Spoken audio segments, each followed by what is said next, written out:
Nearly 10 years ago, The Wind Waker came out on the GameCube scene with criticism. Nintendo sought to turn the series in a different direction with a visual art style that was, well, something pretty different from a Zelda standpoint. Cartoony cel-shaded graphics? That's crazy talk.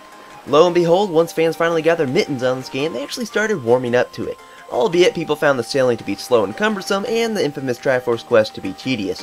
But Nintendo deemed it worthy enough to receive its very own remake in our own day and age on the Wii U as The Legend of Zelda The Wind Waker HD. Plus, they set out to fix any problems that may have plagued the original.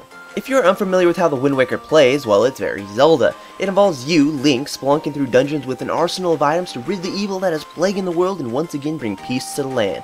But this time you are traveling across a vast giant ocean overworld known as the Great Sea via your handy-dandy talking sailboat. It's quite an adventure. This remake doesn't necessarily add anything new story-wise, as in more dungeons to explore and conquer, but Nintendo took into account people's complaints from the original and factored those into the development of the remake to perfect it further. One of the major complaints that many had with the original Wind Waker was that it just took way too long sailing from one island to the next, and Nintendo took note of that and improved it in a drastic way for the remake. There is now a new and improved Swift Sail, which makes you wonder how you can ever go back to that old vintage raggedy slowpoke one. The Swift Sail is completely optional, so you don't have to pick it up, but I would totally recommend you should. The Swift Sail is such a huge improvement, making sailing not feel so much like a chore.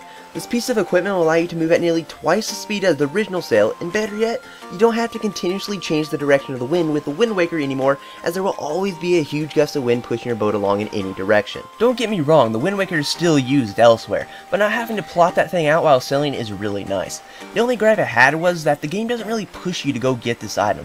I wish it would.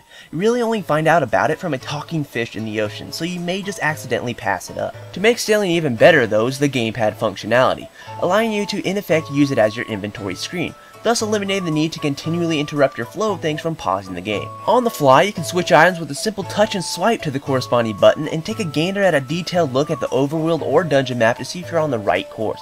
Being able to do all this while sailing the ocean is quite nifty, thus being able to multitask and occupy some of the time spent sailing the ocean blue like it's 1492. Another drawback found in the original Wind Waker was the tedious Triforce scavenger hunt.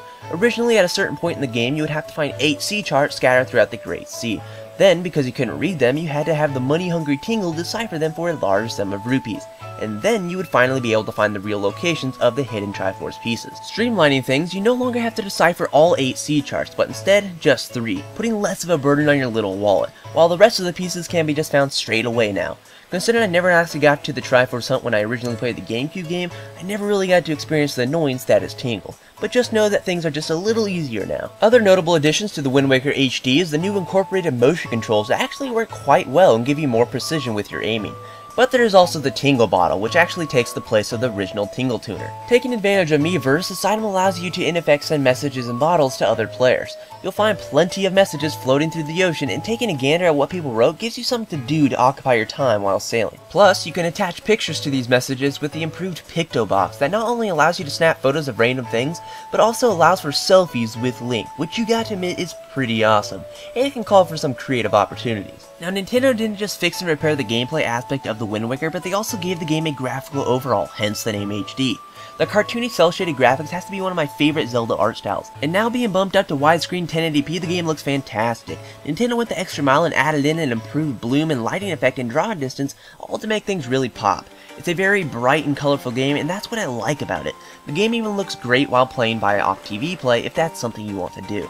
Worth noting though is that the Wind Waker visual art style is one that didn't really need an improvement, where it would have been nice seeing what Majora's Mask would have looked like in HD, but it looks great nonetheless. The Wind Waker HD is also home to some pretty delicious music, with the likes of the epic Great Sea tune that just beckons adventure, the finger-snapping Dragon Roost theme, or the cheerful Windfall Island song.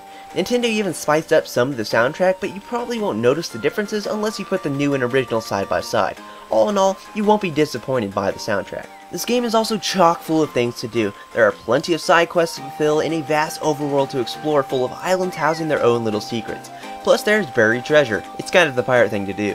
For Wind Waker veterans, there's even a new hero mode for you to conquer that just really makes things more difficult. Available from the beginning, this mode is perfect for those purchasing the game a second time, to give them somewhat of a different experience. In this mode, enemies will deal double damage and you will not find any hearts lying around to replenish your health, so you'll have to stick with using potions or just being really skilled at battle. Overall, The Legend of Zelda The Wind Waker HD is a great remake, working out the kinks that people found to be problems in the original.